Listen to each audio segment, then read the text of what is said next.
Salut tout le monde, ici Mozart. C'est la première vidéo de 2025. Je vous souhaite à tous une bonne année. Le Bitcoin en général, les altcoins aussi, et toute la crypto-monnaie a pris de la valeur. Elle nous a aussi, disons, un peu tous félicités pour la nouvelle année. La hausse a commencé le 30 décembre.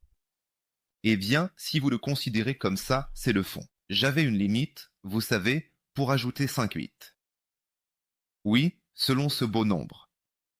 Je n'ai pas réussi à atteindre l'ordre limité. J'ai parié 25% sur une percée directe à 90 000 $. Je pariais sur une hausse après le retournement actuel, car il y avait suffisamment de corrections. Et avec une probabilité de 75%, je pariais sur une hausse à partir de ce retournement actuel, parce que d'après la blockchain, les indicateurs dans la blockchain montraient qu'il y avait suffisamment de corrections. En fait, c'est exactement ce qui s'est passé. Le Bitcoin, c'est un graphique de 4 heures. Ce n'est pas un graphique journalier. En ce moment, on est à la dernière ligne ici, que les ours tiennent pour l'instant. Voilà le niveau de résistance. En ce moment, on est à la dernière ligne ici, que les ours tiennent pour l'instant. Voici le niveau de résistance. Et c'est un niveau de résistance sérieux pour les ours. Si les taureaux réussissent à le percer, alors on pourrait en gros monter à la hauteur de toute cette zone de consolidation. Je vais directement prendre le maximum tout de suite pour créer un moment. Oui, c'est exactement ça, un sursaut. Mettre à jour ce sommet. Et là, on peut déjà commencer à dessiner quelque chose de plus intéressant. Soit un prochain mouvement latéral, parce que je ne m'attends plus à une telle hausse. Voilà le genre de vague de hausse. Ici, il y aura probablement juste des mouvements latéraux avec un léger décalage. Ou alors, on pourrait déjà entrer dans une correction plus sérieuse, avec un passage au-dessus des 90 000. Et vers 87 à 86 000 $, quelque part par là. Mais je reste convaincu que, avec une plus grande probabilité, ce sommet sera atteint avant qu'on ne voie une correction plus significative. Et après, on pourra envisager de tomber de 20 à 25% par là. Déjà, on commence à voir ces grandes corrections. Donc, en ce moment, sur le graphique de 4 heures, le prix se maintient au-dessus de toutes les moyennes mobiles. Déjà, on commence à voir ces grandes corrections. Donc, en ce moment, sur le graphique de 4 heures, le prix se maintient au-dessus de toutes les moyennes mobiles. C'est bien, on a échangé en dessous, ça ressemble à un faux breakout. Si on reste ici, il y a aussi le pivot R3 mensuel. Alors tout ira bien. On pourrait se consolider ici, traîner un peu et ensuite s'envoler. Alors tout ira bien. On pourrait se consolider ici, traîner un peu, et ensuite s'envoler par là. Il faut fermer tous ces gaps, il en reste encore plus que suffisamment même sur le graphique de 4 heures. Le premier à 100 à 1005 cents, le deuxième à 104 et le troisième quelque part autour de 106 000 $. 104 mais aussi 3 quelque part autour de 106 000 $. Pour l'instant, ça a l'air de pouvoir le faire. Il pourrait réussir à se stabiliser ici. Ça peut être compliqué, peut-être, que le marché va se retourner et monter. Mais pour l'instant, ça a l'air de se stabiliser, de réussir. Les altcoins ont l'air mieux. Vraiment, même sur le graphique de 4 heures, ils ont l'air mieux. Total 3. Donc ici, on est déjà resté plus longtemps et on est monté au-dessus de 200. La moyenne mobile à 200, c'est cette ligne blanche. Dans ce cas, on parle de 204 bougies horaires. Ils se sont également consolidés et ont augmenté. En plus, sur le graphique hebdomadaire de Total 3, les altcoins ont aussi l'air mieux que le Bitcoin. Si le Bitcoin ne s'est pas encore stabilisé au-dessus de son pic de bougie, celui de la semaine du 23 décembre, les altcoins, eux, l'ont déjà fait. C'est cette bougie-là. La semaine dernière, on a clôturé au-dessus de ce sommet. C'est un très bon signe lorsque nous nous développons selon un schéma comme celui-ci. Dans de telles conditions, soit le prix augmente immédiatement à partir de la relance de ce sommet, soit il reteste une ligne de support supplémentaire. Et ça monte. Donc, la semaine dernière s'est très bien terminée pour les altcoins. Et c'est un gros point positif. Donc, ça laisse une grande fenêtre d'opportunité pour la croissance, au moins jusqu'en mars. Donc, en gros, selon le scénario de ma prévision de base, cette alt season, oui, il y a eu une forte correction, mais pour l'instant, c'est quand même un alt season. Il va durer au moins jusqu'au printemps, jusqu'à la mi-printemps et au maximum jusqu'au début de l'été de cette année, donc jusqu'en 25. On peut dire la même chose pour la domination, mais à l'envers. Miroir, proportionnellement. Correction. On a essayé de franchir la moyenne mobile à 2 cents. C'est un graphique de 4 heures. Ils n'ont pas réussi et sont tombés en dessous. On le teste maintenant de bas en haut. C'est aussi un bon signe. C'est un bon signe. Si on ne remonte pas à nouveau maintenant, c'est-à-dire au-dessus de 50. 58,5 à 59%. Alors il est probable qu'on va combler tous ces trous et descendre en dessous. Et en dessous, à la hauteur de cette figure. Donc, vers le bas d'environ 50%. Une baisse de 50%, c'est une chute raisonnable, une distribution adéquate de la domination du Bitcoin. En gros, c'est l'une des lignes intermédiaires qui est également confirmée par les moyennes mobiles sur l'échelle hebdomadaire. Donc ici, on a testé la moyenne mobile de 50.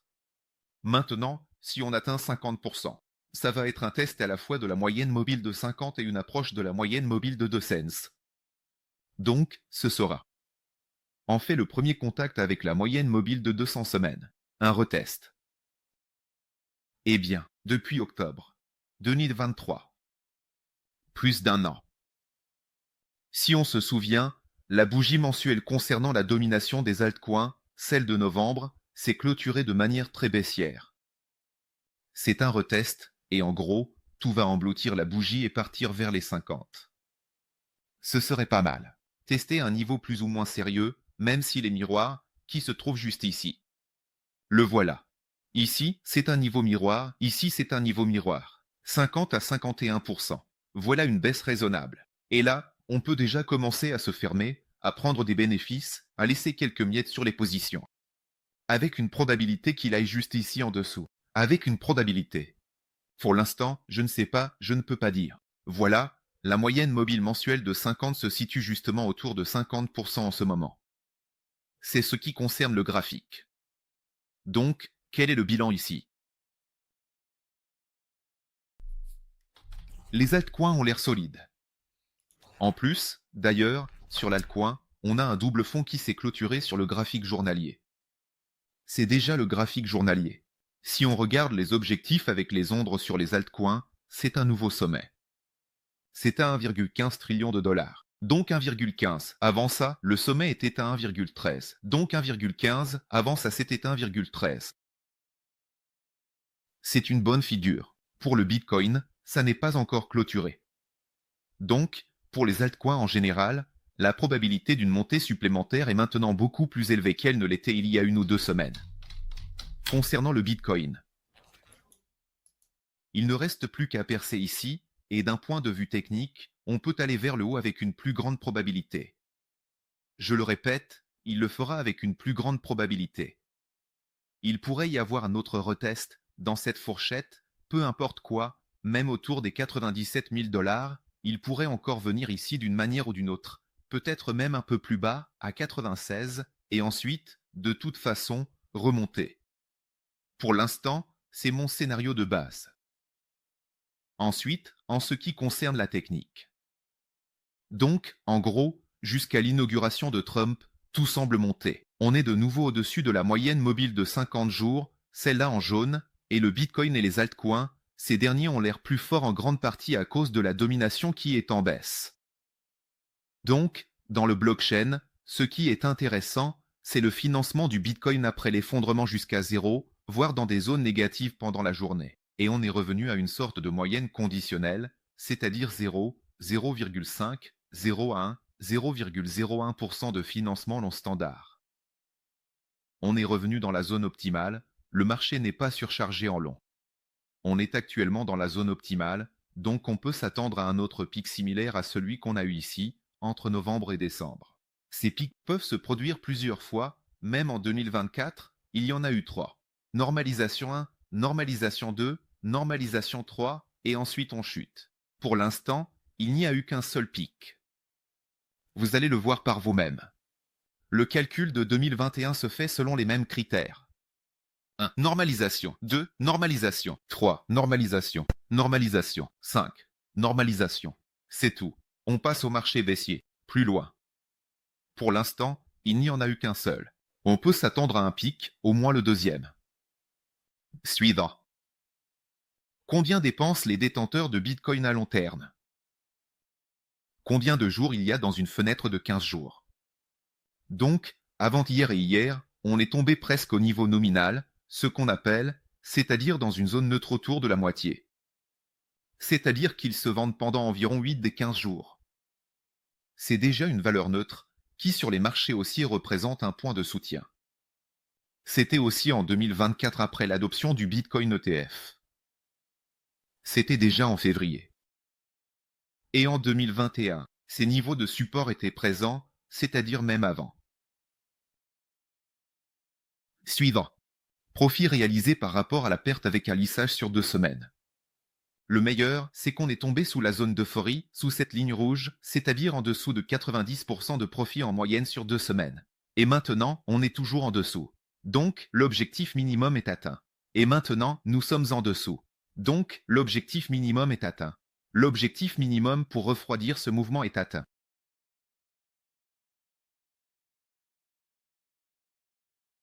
Suivant. Le nombre de stablecoins sur les échanges. Ce n'est pas vraiment une chute, c'est une variation sur les 30 derniers jours. Voici les histogrammes, les barres vertes. Donc, au cours des 30 derniers jours, ils diminuent. Les stablecoins ne sont pas ajoutés sur les échanges aussi rapidement qu'avant, pour faire simple, pas aussi rapidement qu'avant. Eh bien, c'est clair, le marché existe déjà, depuis le 16. La mi-décembre est en correction. C'est clair qu'ils ne sont pas aussi nécessaires qu'ils l'étaient en novembre après la victoire de Trump, mais la valeur réelle du Tether sur les échanges continue d'augmenter. Cette ligne verte, elle ne baisse presque pas. Au maximum, elle atteint un plateau, mais en gros, elle continue d'augmenter. Et ici, d'ailleurs, je vais enlever ça, et ça aussi, c'est la divergence. C'est un signal quand on voit que les stablecoins sur les échanges augmentent alors que le prix baisse. Divergence, point de retournement. Si on regarde comment ce signal a fonctionné dans le passé, c'était exactement la même chose. Exactement la même chose. Donc, par exemple, en janvier 2024, après l'adoption du Bitcoin ETF, les stablecoins ne baissent pas, mais le prix, lui, chute. Divergence croissante. Ensuite, par exemple, il peut aussi y avoir l'inverse. Juillet. Juillet-août 2024. Le prix augmente, le nombre de stablecoins sur les échanges diminue, on a une divergence, on descend. L'année 2021, c'était la même chose. Le prix a augmenté. D'accord, désolé, j'ai montré le mauvais truc. Le prix a chuté, le nombre de stablecoins a augmenté, la divergence est en hausse. Prix loi.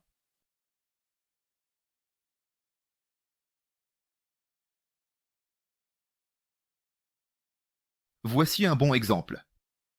C'est un exemple classique et puissant. La chute de mars, le coronavirus.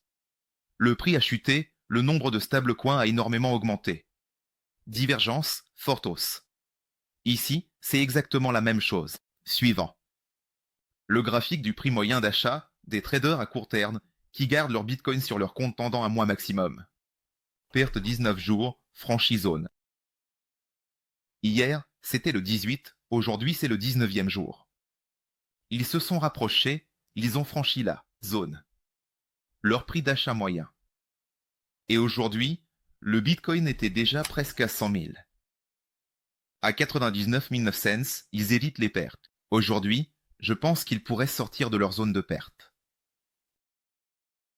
En moyenne, la correction pour les traders à court terme concernant leurs pertes sur les marchés haussiers se terminait toujours à peu près dans ces valeurs. La correction de janvier dernier est identique. Ils ont atteint un pic de 20 jours et au 21e jour, ils sont revenus positifs. C'était pendant le marché haussier de 2020 à 2021. Ici aussi, ils ont atteint un pic de 20 jours et au 21e jour, ils sont revenus dans le positif. Le marché haussier de 2020 à 2021. Ici, en 2021, il n'y a presque pas eu de correction significative. Tout le monde est passé en 2020. Ici, il y avait à peu près 14, 17, et en 2021, une fois, il y a eu 13 jours. Le marché haussier 17 jours, 26 jours. Ensuite, 17 jours, ici ça a duré longtemps, 26 jours, puis 18 jours. Jour. En principe, La valeur actuelle de 18 jours est déjà importante, suffisante. Et il n'est pas nécessaire d'en faire beaucoup plus sur les marchés haussiers. Beaucoup plus. Oui, on peut prendre en compte le fait que la liquidité est assez large en ce moment, avec BlackRock sur le marché, et que le prix ne fluctue pas aussi activement qu'avant, c'est un fait. Mais néanmoins, selon les indicateurs, c'est suffisant. Concernant le profit réalisé, et spécifiquement par rapport à l'offre totale en circulation de tous les bitcoins, il a chuté jusqu'à la ligne de décharge. Donc, vous voyez sur le graphique trois lignes principales. Cette ligne rouge représente l'euphorie, la ligne de profit élevé, et cette ligne jaune, c'est la ligne de normalisation. Donc, c'est généralement considéré comme un point de support sur tous les marchés haussiers. Voici le graphique depuis 2019, en gros. En 2019, c'était un support. N'importe laquelle de ces lignes peut servir de support. Et en 2021, c'était comme ça. Suivant. Ici, cette ligne a servi de support unique. Ici, il y a eu un faux pic. Et maintenant, nous sommes arrivés à la ligne de base de support, à la ligne de profit standard. C'est la même chose si on prend en compte le cycle d'avant-dernier. 1, 2, 3, 4.